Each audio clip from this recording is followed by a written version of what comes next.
বন্ধুরা নমস্কার। টেলিড্রামা বিবাহের সম্বন্ধ। হে দিদ, কোথায় গেলি রে?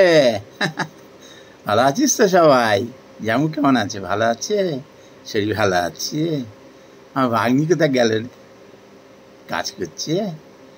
আচ্ছা শোন, কাজের কথা বলি ভালো পাত্র সন্ধান হচ্ছে।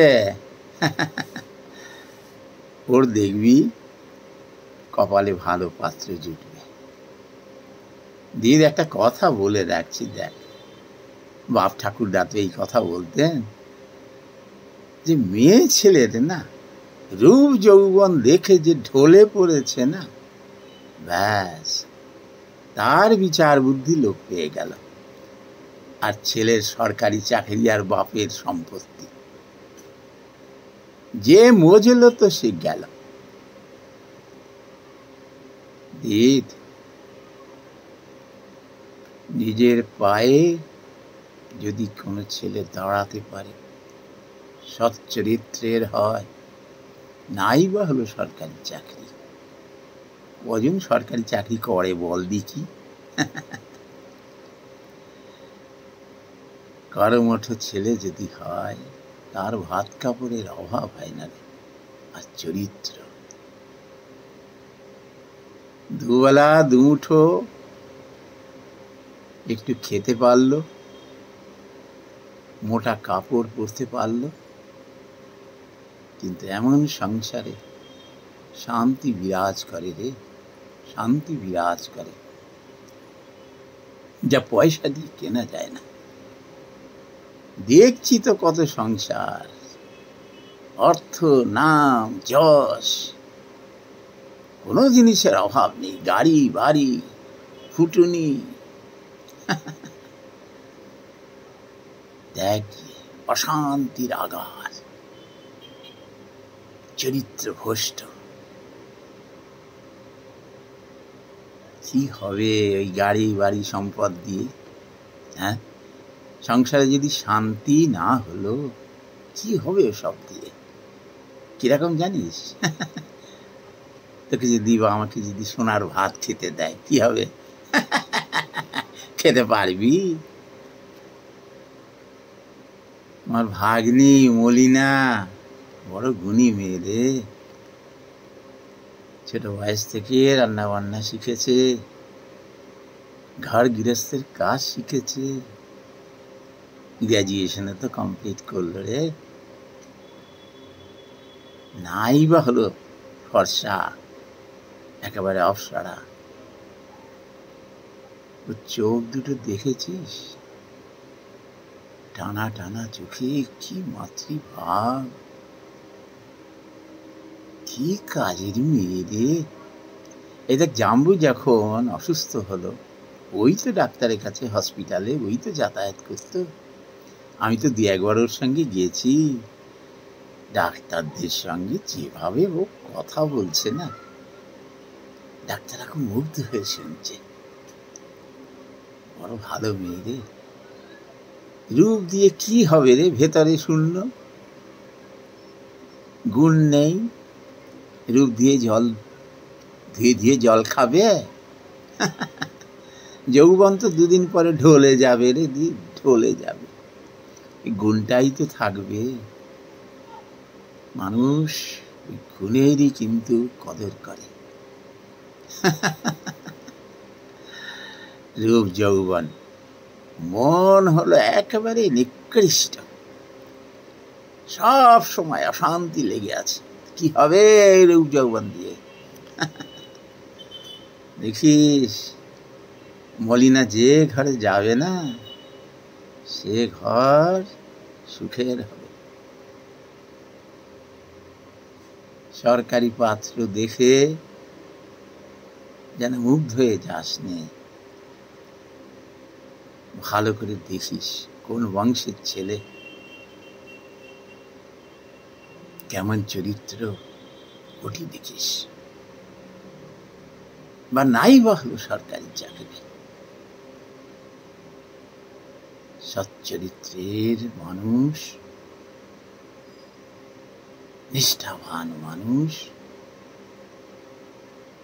কখনো সে সংসারে ভাতের অভাব হয় না। মলিনাকে এমন ঘরে দিস, কেমন ওই মোহ মায়ার মধ্যে যেন ডুবে যাসনি রে। পরিবারটিকে দেখিস, ছেলেটির চরিত্রকে দেখিস, অর্থ, নাম, যশ, গাড়ি বাড়ি, বাপের সম্পত্তি, ওসব দেখে মুগ্ধ হয়ে যাসনি যেন। দেখছিস তো চারিপাশে আজকাল কি হচ্ছে, নোংরামি চূড়ান্ত রে, নোংরামি চূড়ান্ত। বিয়ে হতে না হতে স্বামীকে ফুসলিয়ে নিয়ে চলে গেল,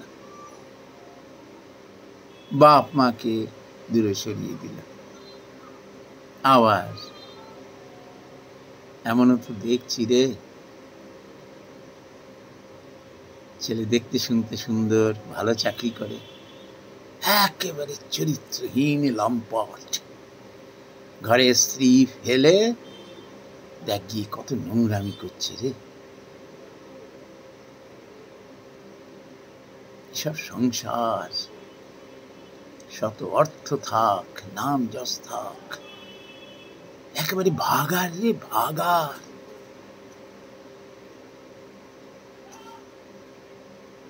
মলিনার মতো মেয়ে যে সংসারে যাবে না, তারা খুব ভাগ্যবান হবে দেখিস। এমন মেয়ে চাই যে সংসার তৈরি করতে জানে, যে পরিবারের মানুষজনকে আপন করে নিতে পারে, যার মধ্যে লোভ নেই, যার মধ্যে হিংসা নেই। আমি বললাম না, ওর মধ্যে একটা মাতৃভাব আছে। এমন মেয়ে যে ছেলের কপালে জুটবে রে, সে ভাগ্যবান। তড়িঘড়ি কিছু করবি না, তড়িঘড়ি কিছু করবি না, ধীরে সুস্থে। ভগবানই এসব ঠিক করে রাখেন। আমরা তড়িঘড়ি করতে গিয়ে অঘটন ঘটিয়ে ফেলি। ওই যে বললাম, রূপ যৌবন দেখে আমরা মাথা খারাপ হয়ে যায়, ঢলে পড়ি। সরকারি চাকরি, বাপের সম্পত্তি, নাম যশ অর্থ, এর মোহমায়ায় গর্তের মধ্যে পড়ে তারপর যখন নাক ঘষে যায় না, তখন শিক্ষা হয়, খবরদার ওর মধ্যে যাসনি। তো ডাক ভাগ্নিকে, ডাক একটু, মলিনা কত গেলি রে, আয় আয় আয়। ভালো আছিস? ভালো আছিস তো? আচ্ছা আচ্ছা। কি করছিস? পড়াশোনা করছিস? চাকরি করবি? বিয়ে থা হলে চাকরি করবি কি করে? কি বললি? চেষ্টা করতে বাধা কোথায়? বাহ বাহ বাহ বাহ বাহ, ভারী সুন্দর বলেছিস তো, ভারী সুন্দর বলেছিস। বেঁচে থাক মা, বেঁচে থাক। আমি আজ আসি রে, আবার আসবো ক্ষণ, কেমন? ভালো থাকিস রে মা, ভালো থাকিস। কাল দেখি যদি সময় পাস তো যাস আমাদের বাড়ি, যাস। হ্যাঁ, ভালো থাকিস মা, ভালো থাকিস। এদি আমি চললুম রে, আসি আসি রে। হ্যাঁ, জামু এলে বলিস আমি এ ছিলুম। হ্যাঁ, আসি আসি আসি। নমস্কার বন্ধুরা।